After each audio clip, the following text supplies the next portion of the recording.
I feel so honored today and so flattered that our Fox News chief foreign correspondent and author of Black Saturday, Trey Yingst, was so gracious enough to join me today. I mean, Trey works basically around the clock. I see him almost every hour on our channel, and the work he does is truly extraordinary. Congratulations on the book. I know that you are currently in Israel. Thank you so much for taking the time. I don't know when you sleep, but I appreciate you taking some waking hours to join me. Thank you, Tommy. Thanks for having me. So, the book Black Saturday, obviously a year away from October 7th, things are still chaotic in the Middle East and ramping up each and every single day. We see your reports on Fox News. But I think a lot of people, just from a curiosity perspective, want to know a little bit more about your work. And I certainly do, because we see you on the channel. We see you in these dangerous situations. We see you obviously going with the IDF, putting yourself in harm's way. And I think a lot of people just want to know like what that's like and why you want to do this. So, could you just give me a brief reason of why, in God's name, you'd ever want to put yourself in these situations? Yeah, definitely. I like people. I'm interested in people and the stories that we tell. And oftentimes, to get those stories, we have to go to the front lines and we have to report in really dangerous places. But I think that that's part of my role as a journalist, specifically a war correspondent, to go to the places that other people won't go and tell the stories that otherwise wouldn't be told. And I think that there are moments throughout the course of this work that are quite difficult. We see some of the worst of humanity on display, but we also see some of the best of humanity. And I think that it's a privilege to be able to travel around the world, to be there when news is breaking, not just on the ground here in the Middle East, but in places like Ukraine, Afghanistan, Iraq, and across the region, and tell those stories that really humanize the people involved. And look, I talk to the leaders, I talk to the officials, I talk to the leaders of organizations like Hamas and Islamic Jihad. But I actually most enjoy talking to the civilians because I think that you get a more authentic picture of what's actually happening on the ground. And then you're able to make people who are watching thousands of miles away connect to those individuals. And it feels like you're doing some good in the world. And Trey, we see you reporting obviously on Fox News all the time. Like I said, I don't know if there's an hour that I'm watching that I don't see you, whether it's on Fox and Friends First or it's on America's Newsroom. I mean, you're on pretty much throughout the day, all day, 7 days a week. And I think a lot of people who've never been to the Middle East, they have no concept of what it's like to be in a war zone. They probably think to themselves, like, is he safe? I mean, can he go back to a hotel room at night and go to bed? Or is there constantly sirens going off? Do you always have to be worried about being bombed? I think a lot of people, especially if they're like me growing up in a place like South Dakota that's so far removed from all of this, that they wonder what it's like for you on a daily basis. Could you bring us in to what the daily life of Trey is like when you're out reporting? Yeah, absolutely. So I'll give you today as an example, and then I'll tell you about some other days that are out of the ordinary, but happen quite frequently. Today, I woke up, my alarm clock was rocket sirens sounding across this city, and it was about 2 hours before I intended to wake up. And I was pretty tired because we'd been reporting all night. And so I just rolled over and didn't go to a shelter. I mean, it happens so frequently here that the interceptions sometimes will take place, other times the rockets will slip past the missile defense system. But look, I'm used to being in these environments, and it's part of the work that we do, putting ourselves in danger to get these stories. After that, I got up, I couldn't go back to sleep and went to the gym, had some food and started reporting again. It's an around the clock job. It's something that you can't really disconnect from. I think some people are able to disconnect, but to perform at the top level, you have to really be in the story. And look, there are other times where I'll get a call like about a week and a half ago before the Israelis started their ground invasion into southern Lebanon. And I got a call from a source and a contact who said, "Hey, do you want to come into Lebanon with the Israeli special forces who were operating on the ground?" And of course, we said yes, got the story approved internally to make sure all of our security ducks were in a row. And then I entered on the ground by foot into southern Lebanon to a Hezbollah position with the Israeli commando unit that was going there. And just to give you a sense of what that day was like, I thought the day was going to be quite normal. I was on social media looking at the latest updates that were happening inside Gaza, waiting to report on Fox. And then suddenly, we're along the border with these commandos crouching down in the middle of the night. And they tell us, okay, you need to follow this white tape, this white string, and don't step within 2 people of the person in front of you because we're going to cross a minefield. And so we have to cross this minefield and then part of another minefield. And then we go through the woods. And again, I can't see anything because I don't have night vision. The soldiers we're with do. And it takes us about an hour and a half, maybe 2 hours to actually get to the position that we're going to report from, this Hezbollah position the Israelis had taken. We report there and then we come back. And then I get a little bit of sleep, wake up, and then start reporting again. And so it's a very unpredictable job. It changes each and every day, but I'm quite interested in the work that we do. And so it's a privilege to be able to do it. Well, it takes a special kind of person to do what you do and to convey it the way that you do. I mean, you're the best of the best. But I have to ask you, too, being in those situations, obviously some of the footage that we have of you, you're wearing a press vest, and we see others for other news organizations that have press paraphernalia. But how respectful is the enemy of somebody wearing a press vest? Are you worried that you're going to be a target? Or are you worried about the implications of being a member of the press, representing Fox News, spending all the time that you do with the Israeli forces? Like, what is the daily concern that you have for your own personal safety? The concern is pretty deep. And look, I think that we wear the press vest and I even have press on my helmet. But at this point in a conflict like this, the threats are so significant that, like when we go into Gaza, for example, and I've been to Gaza 5 times embedded with the Israeli military since the war started, they're not going to distinguish between a member of the press and an Israeli soldier. And so if the armored personnel carrier that we're traveling in or the Humvee that we're traveling in gets hit by an RPG or an IED, it doesn't matter that I'm a member of the press. And so there are very real threats. And that goes for journalists inside Gaza as well, who are operating in a very complex and dangerous environment. And more than 100 have been killed as a result of that. And so it's something that is inherent to the job, but it's also something that I've been quite vocal about for journalists operating in this region, basically making the point that they have to be protected. And that is partially a selfish point of view, because I want to make sure that my team and I are protected in all of this. But I also want to make sure that our colleagues in the industry are protected, both Israelis and Palestinians, as they do really important work to get these stories out to the public, because we do serve a role here to hold those in power accountable, the people who are conducting the airstrikes, the people that are firing the rockets, but also to tell the civilian stories, to make people care about the story on the ground. Because you know this about my reporting. Out of anyone in the industry, I'm probably the most apolitical. I really take no sides in the conflicts that we cover. I want to get here, get the truth out to our viewers. And I think that the good in life and in people shines through when you get the truth out. And so it has to be done in a way that allows journalists to operate and allows our team to operate. And there are some certainly inherent risks, but we try to mitigate them as much as possible. And we do have a security team member with us on the ground. He's a ex-special forces guy, a trained combat medic, and he's with me all the time. And so if anything does go wrong, we're sort of prepared to respond. Wow. Where are you from, Trey? I'm from Pennsylvania. Pennsylvania. Ooh, an important state. So I have to imagine that your family and your friends, they're used to this because you've been doing this for a long time, but especially like right now when things are so unpredictable and they are so dangerous, how does your family feel about the work that you do? They understand. It's a great question because it's an incredibly selfish job, right? Like I know that my dad, for example, who's watching Fox all day, every day, he's like my second agent. He gives me feedback. He texts me, hey, why don't you give some context on this story? And he's been doing that for a long time, even when I covered politics in DC. But I know that the job now is quite selfish, right? Because you go to the front lines, I'm off the grid for hours at a time in a war zone. It's very tense. As we know, we've been in other challenging war zones in places like Ukraine. But I would say he's quite supportive, and my family and friends are quite supportive because they know that I'm doing what I do for a reason. And that reason is actually objectively positive, right? I want to shine light in dark places. I want to better inform audiences about what's taking place in what can often be a very gray area, a war zone, where there are conflicting narratives and information wars that are taking place. And like I said, I don't want to get involved in the politics of any of it. I want to try to get the facts on the ground out to our audience and out to my readers and out to everyone who's following my work on social media as well.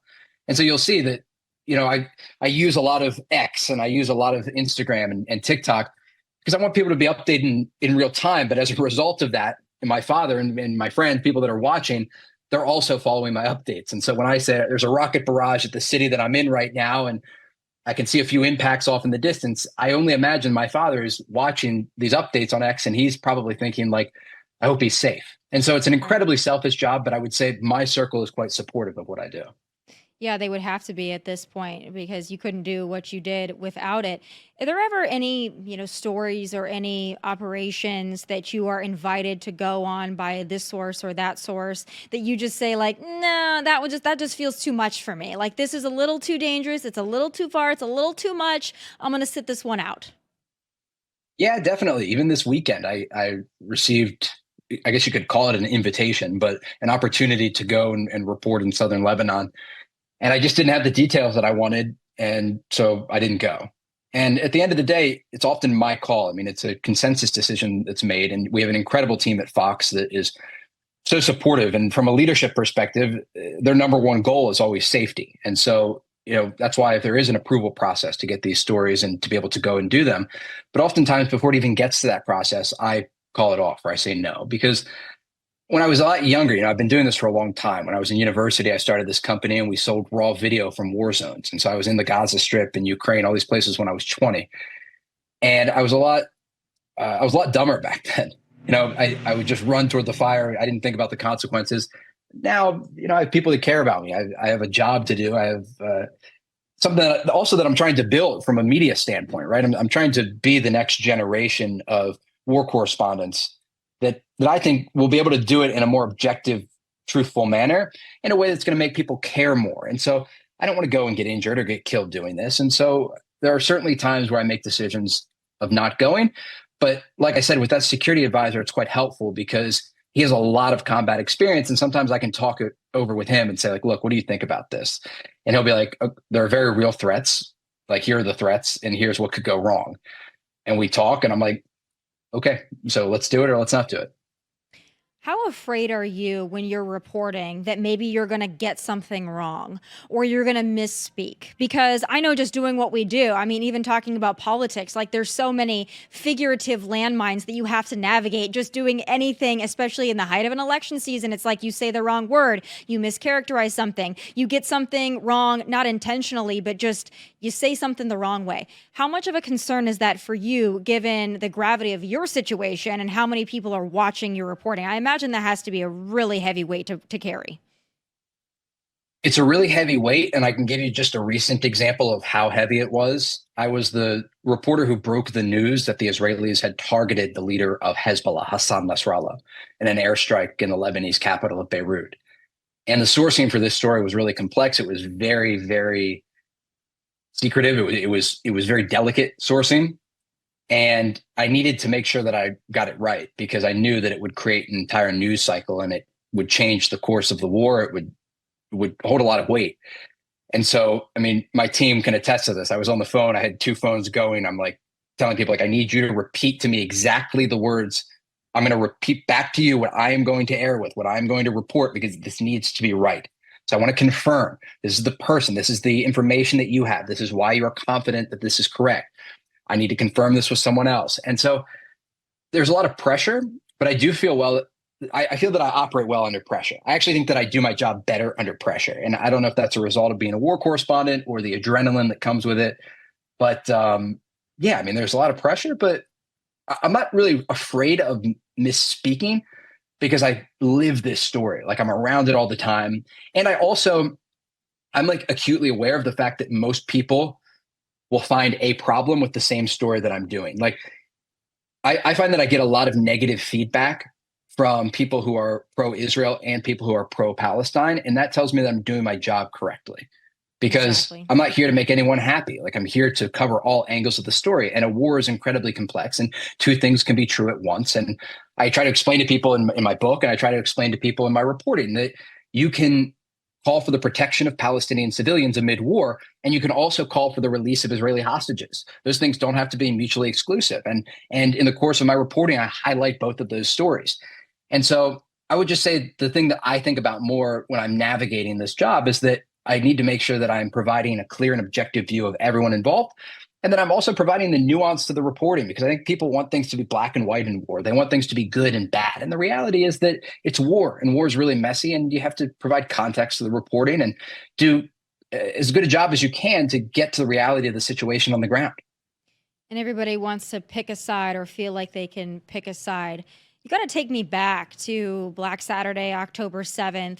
When this all went down, obviously it was a shock to the world. Did you just get a call like, hey, we need you to go immediately, get on a plane? I mean, what was that day like for you? What was the reporting immediately after like for you? Because I imagine anybody thinking about even going to Israel at that time, like it was a really weird time for everybody with so many unknowns. Take me back there and what that was like a year ago. Yeah, so I was in Israel on the morning of October 7th. I was in Tel Aviv at my apartment because I'm based here as the foreign correspondent for our bureau in the Middle East.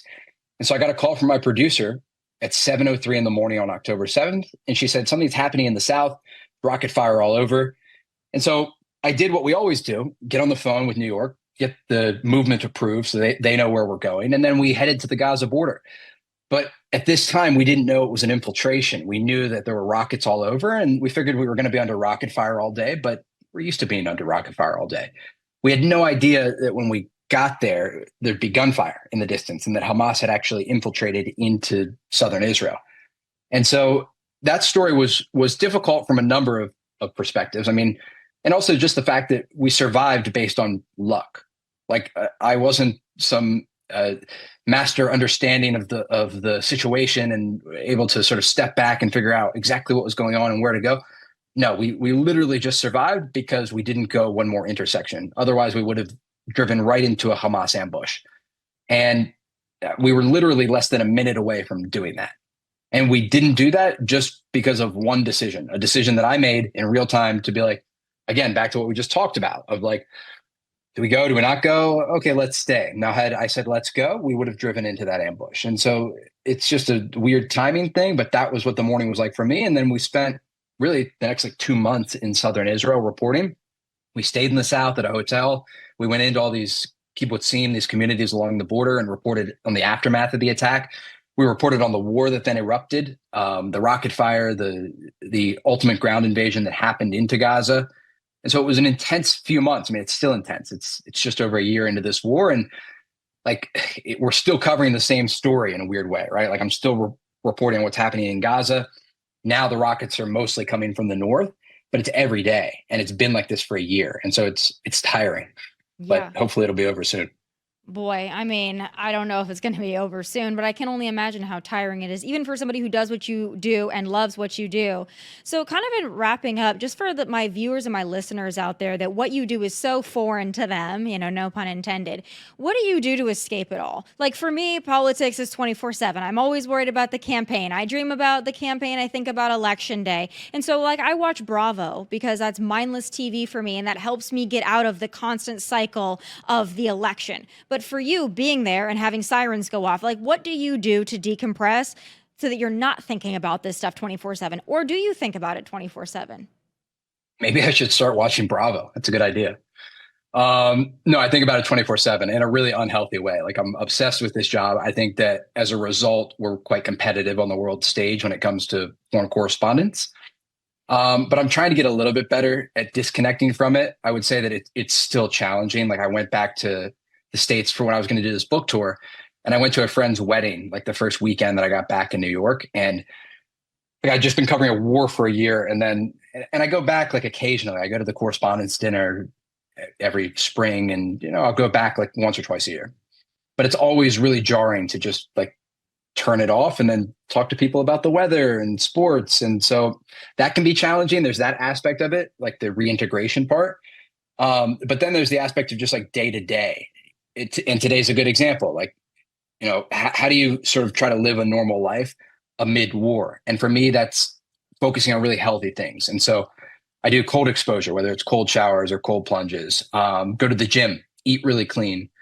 And occasionally I'll watch Suits on Netflix or something else, like just to like disconnect. But I'm getting better at that. Like my father actually told me, he was like, you need to watch Netflix. And I was like, what do I even watch on Netflix? Like all I do is watch the news and like follow X updates. And I'm like calling sources all day. And so I've gotten into Suits. That's like the show that I've started to watch. And like, there's no specific reason. People ask me, like, is it because of Meghan Markle or like, and I don't know. It's just like the first thing that popped up on Netflix. So I'm going to start watching Bravo though. That's going to be my next. You know, when Next assignment. you see the petty squabbles of the housewives, I think it'll really put things in perspective for you. That's what I watch mindless TV like that to escape from everything, and I don't cover anything nearly as intense as you do.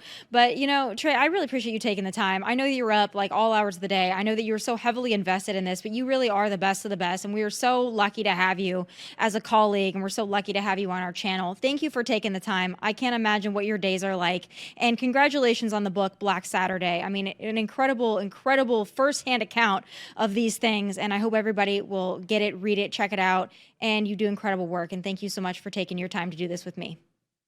Thank you, Tomi. Thanks so much. All right, folks, thank you for watching this very special episode of Tomi Lahren is Fearless. I hope that you enjoyed it as much as I do. And please make sure you check out Black Saturday. Trey is the best of the best, and we're so lucky to have him on the Fox News team. But that's going to do it for me. Make sure you watch on Fox Nation whenever you like. Make sure you subscribe to the YouTube channel at Tomi Lahren is Fearless. But from Nashville, God bless and take care. Hey, thanks for watching. If you want more of my hottest takes, must-see conversations, and of course, my final thoughts, click here and make sure you subscribe here so you never miss a beat. I'll be here every weekday, and I hope you'll join me.